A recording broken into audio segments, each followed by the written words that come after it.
Hi, എല്ലാവർക്കും നമസ്കാരം. Microsoft word ഉപയോഗിച്ച് എങ്ങനെ അടിപൊളി ഡോക്യുമെന്റുകൾ ഉണ്ടാക്കാമെന്ന് വളരെ സിമ്പിളായി നമുക്ക് പഠിക്കാം. നിങ്ങൾ ആദ്യമായിട്ടാണ് വേർഡ് ഉപയോഗിക്കുന്നതെങ്കിൽ പോലും പേടിക്കേണ്ട, ഇത് കഴിയുമ്പോഴേക്കും നിങ്ങൾക്കൊരു നല്ല കോൺഫിഡൻസ് കിട്ടും, ഉറപ്പ്. നമ്മളെല്ലാവരും എപ്പോഴെങ്കിലും ചിന്തിച്ചിട്ടുണ്ടാവും അല്ലേ, ഒരു സാധാരണ റിപ്പോർട്ട് അല്ലെങ്കിൽ ഒരു ബയോഡേറ്റ ഇതെങ്ങനെ കുറച്ചുകൂടി ഭംഗിയാക്കാം, വായിക്കുന്നവർക്ക് ഒരു ഇംപ്രഷൻ തോന്നുന്ന രീതിയിൽ എങ്ങനെ മാറ്റിയെടുക്കാം. അതിനുള്ള ചില എളുപ്പവഴികളാണ് നമ്മളിന്ന് നോക്കാൻ പോകുന്നത്. ശരി, അപ്പൊ നമ്മുടെ ഈ യാത്രയിൽ എന്തൊക്കെയാണ് ഉൾപ്പെടുത്തിയിരിക്കുന്നതെന്ന് നോക്കാം.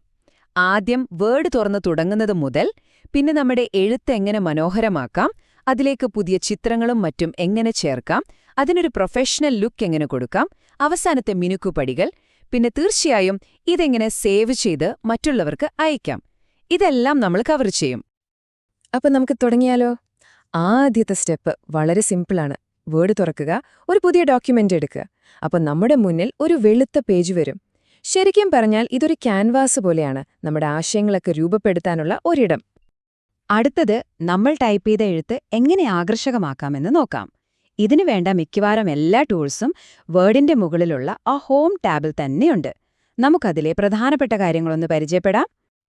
ഓക്കെ, അപ്പോ എഴുത്ത് ഭംഗിയാക്കാനുള്ള ഏറ്റവും അടിസ്ഥാനപരമായ കാര്യങ്ങൾ നോക്കാം. ഫോണ്ട് സ്റ്റൈലും സൈസും. ഇത് വെച്ച് നമുക്ക് അക്ഷരങ്ങളുടെ രൂപവും വലിപ്പവുമൊക്കെ മാറ്റാം. പിന്നെ പ്രധാനപ്പെട്ട വാക്കുകൾ എടുത്തു കാണിക്കണ്ടേ, അതിനാണ് ബോൾഡ് ഉപയോഗിച്ച് കട്ടി കൂട്ടുന്നത്, ഇറ്റാലിക് വെച്ച് ചെറുതായി ചരിക്കുന്നത്, അല്ലെങ്കിൽ അണ്ടർലൈൻ ഉപയോഗിച്ച് അടിവരയിടുന്നത്. എഴുതിയതൊക്കെ പേജിന്റെ ഇടത്തോട്ടോ വലത്തോട്ടോ അതോ നടുവിലോട്ടോ വെക്കണോ, അതിനാണ് അലൈൻമെന്റ് ഓപ്ഷനുകൾ. ഇനി കാര്യങ്ങൾ പോയിന്റായി എഴുതണമെന്നുണ്ടെങ്കിൽ ബുള്ളറ്റുകളും നമ്പറുകളും ഉപയോഗിക്കാം. വളരെ എളുപ്പമാണ്. ഇപ്പൊ നോക്കൂ, ഇതാണ് ഫോമാറ്റിംഗിന്റെ ഒരു പവർ. ഇടതുവശത്ത് സാധാരണ ടൈപ്പ് ചെയ്തതും വലതുവശത്ത് ഇതേ കാര്യങ്ങൾ തന്നെ ബോൾഡും അണ്ടർലൈനും ബുള്ളറ്റ് പോയിന്റ്സും ഒക്കെ ഉപയോഗിച്ച് ഭംഗിയാക്കിയതും തമ്മിലുള്ള വ്യത്യാസം കണ്ടില്ലേ? വായിക്കാൻ എത്ര എളുപ്പമായി, കാണാനും ഒരു ഭംഗി വന്നു അല്ലേ? ശരി, നമ്മുടെ എഴുത്തൊക്കെ ഭംഗിയാക്കി. ഇനി വെറും എഴുത്തു മാത്രമായാൽ മതിയോ? പോരല്ലോ, നമുക്ക് ചിത്രങ്ങളും ടേബിൾസൊക്കെ ചേർക്കണ്ടേ. അതിനാണ് നമ്മൾ നേരെ ഇൻസേർട്ട് എന്ന ടാബിലേക്ക് പോകുന്നത്. ഓക്കെ, ഇവിടെ നമുക്ക് കുറേ ഓപ്ഷനുകളുണ്ട്.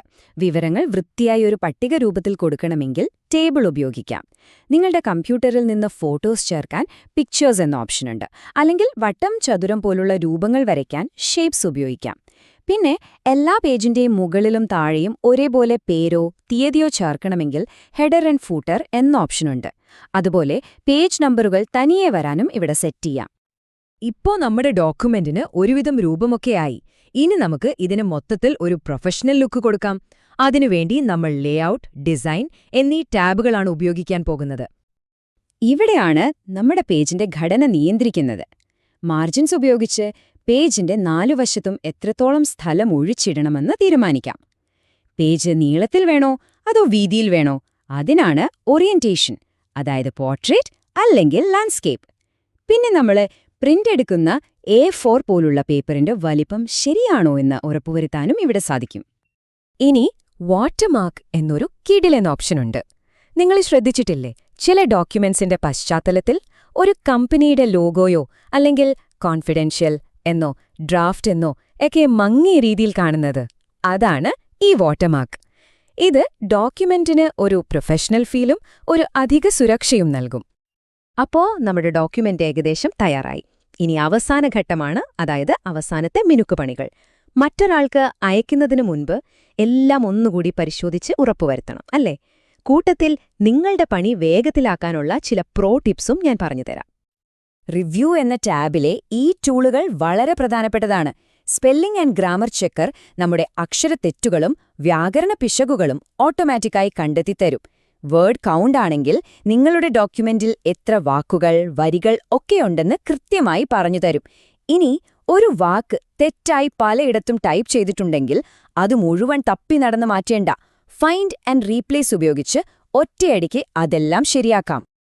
ഇതാ നിങ്ങൾക്കൊരു സൂപ്പർ ടിപ്പ്. ഒരു വാക്ക് സെലക്ട് ചെയ്യാൻ മൗസ് വെച്ച് ഡ്രാഗ് ചെയ്യേണ്ട ആവശ്യമില്ല. അതിൽ ഡബിൾ ക്ലിക്ക് ചെയ്താൽ മതി. ഇനി ഒരു പാരഗ്രാഫ് മുഴുവനായി സെലക്ട് ചെയ്യണോ? Triple click. എങ്ങനെയുണ്ട്? ഇത് നിങ്ങളുടെ ഒരുപാട് സമയം ലാഭിക്കും.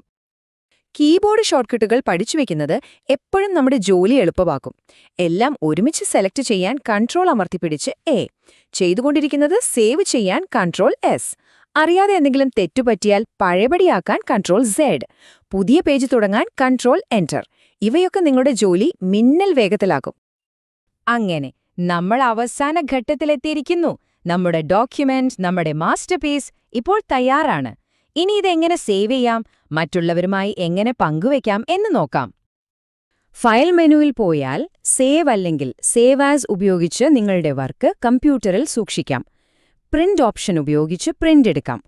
ഇനി മറ്റൊരാൾക്ക് അയക്കുമ്പോൾ അവർക്കതിൽ മാറ്റങ്ങളൊന്നും വരുത്താൻ പാടില്ല എന്നുണ്ടെങ്കിൽ ഏറ്റവും നല്ല ഓപ്ഷൻ എക്സ്പോർട്ട് ടു PDF ആണ്. ഇത് നിങ്ങളുടെ ഡോക്യുമെന്റിന് കൂടുതൽ പ്രൊഫഷണൽ ലുക്കും സുരക്ഷയും നൽകും. അഭിനന്ദനങ്ങൾ! ഇപ്പോ കണ്ടില്ലേ, മനോഹരവും പ്രൊഫഷണലുമായ ഡോക്യുമെന്റുകൾ ഒരു പ്രോയെ പോലെ നിർമ്മിക്കാനുള്ള അടിസ്ഥാനപരമായ എല്ലാ ടൂൾസും നിങ്ങൾ പഠിച്ചു കഴിഞ്ഞു. ഇനി ധൈര്യമായി വേർഡിൽ നിങ്ങളുടെ കഴിവുകൾ പരീക്ഷിച്ചു തുടങ്ങാം. അപ്പോ ഈ പുതിയ അറിവുകളൊക്കെ വെച്ച് നിങ്ങൾ അടുത്തതായി എന്ത് ക്രിയേറ്റീവ് ഡോക്യുമെന്റാണ് നിർമ്മിക്കാൻ പോകുന്നത്? ഒരുപക്ഷെ ഒരു അടിപൊളി പുതിയ ബയോഡേറ്റയോ അതോ നിങ്ങളുടെ അടുത്ത പ്രോജക്റ്റ് റിപ്പോർട്ടോ? എന്തായാലും ചിന്തിച്ചു തുടങ്ങിക്കോളൂ. ഇനി എല്ലാം നിങ്ങളുടെ കയ്യിലാണ്.